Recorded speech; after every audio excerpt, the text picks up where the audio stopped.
Welcome to episode number 47 of the Better Than Bitter podcast, The Other Woman. So many of us who are getting divorced have to deal with our exes or soon to be exes, other person, whether our soon to be ex has had an affair, or maybe they started dating somebody during separation, or maybe you have started dating somebody yourself that has an ex wife or an ex husband. And so many times there is so much anger and bitterness and resentment that built up in your marriage that even post the divorce agreement, you are holding on to that.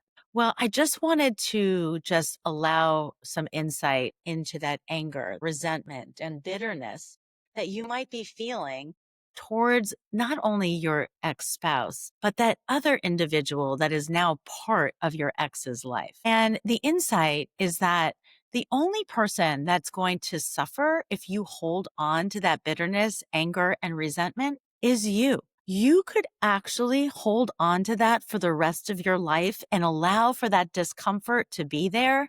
I'm not asking you to forgive somebody's actions. What I am asking you to forgive is yourself. Forgiving yourself for allowing yourself to relieve that bitterness, that resentment, that anger that you are holding on to.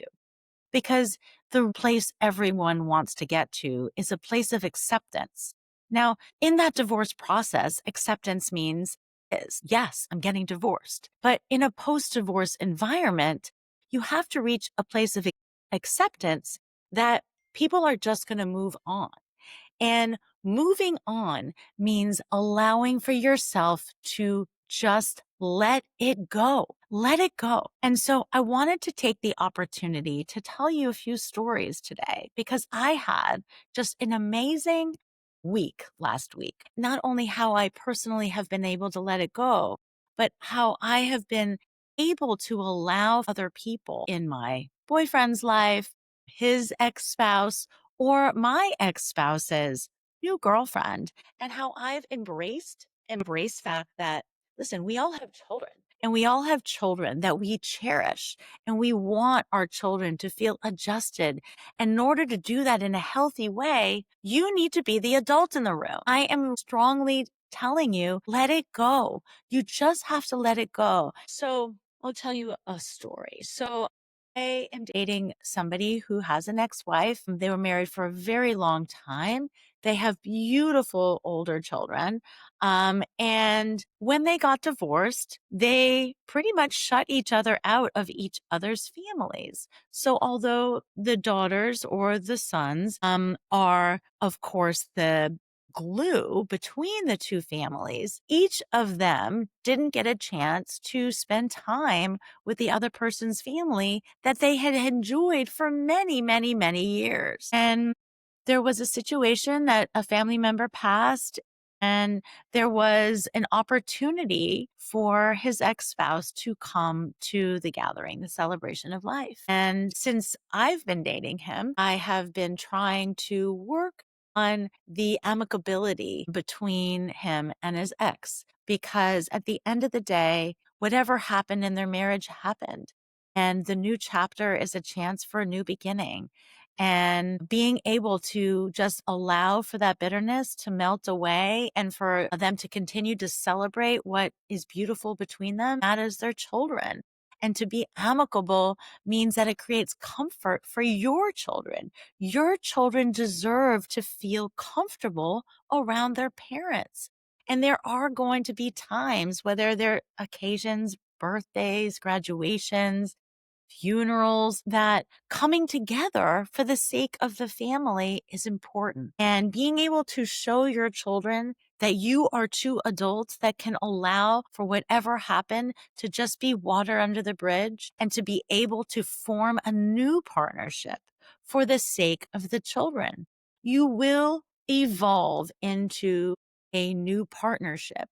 And it is up to you how you want that partnership to feel. And my boyfriend's ex-wife, I was able to meet her before the event just because we knew we were going to be meeting. She was lovely.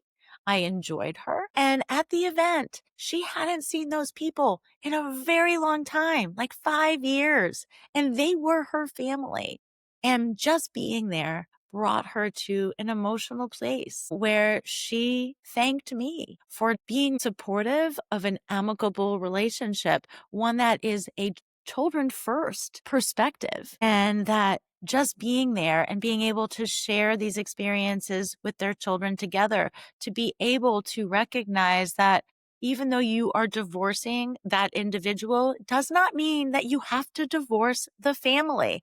I still keep in touch with my ex's family, but he had to set the stage for that. He had to tell his family that there was no sides to be taken, and that I was always going to be the mother of our children, and that they should continue to embrace me as the mother of our children. No matter who he is with in the future, it doesn't discount the fact that I'm still connected to their family and he is to mine. And my ex definitely still has a relationship with my family. He communicates with them via text, via email, even by phone in some instances. They are his family, and I don't want to prevent him from having a relationship with them, because the only people that that's going to hurt are our children, and they need to see good modeling. They deserve that good modeling. The other example is that my son was heading off to college, and we went over to my ex's house to have dinner, and it was me, his girlfriend, and my son. And it was really nice to see that there is a relationship that she's building with my children, because at the end of the day, anybody who loves your children is good love to have, meaning that the more people that love your kids, the better, right? More positive role models in their life. Now, some of you might be saying, well, my ex is not dating anybody that I would want to be a role model or would want to be in my children's life. And I get that. Not everybody is going to live up to your standards. But at the end of the day, you staying bitter and angry at your ex-spouse, the only thing that that's going to hurt is you, okay? Because it doesn't feel good to have discomfort. You are making it uncomfortable. That is your choice to make it uncomfortable. Even if they are not so willing to be, it's how you engage in every engagement possible. So if you set the stage of discomfort, they're going to feel that vibe. If you set the stage for comfort and are more approachable, then you're setting that stage to be approached. So again, the onus is on you. Let it go. Try to move forward in a way that is going to be good for your children. And remember that the more people that love your kids, the better. It doesn't feel good to push people out of your children's lives or for them to see that there's discord. They want to continue to feel like there's a sense of family. And whether that sense of family is being together in a romantic partnership or just in partnership based on the fact that you still have children together and you're going to have grandchildren together potentially.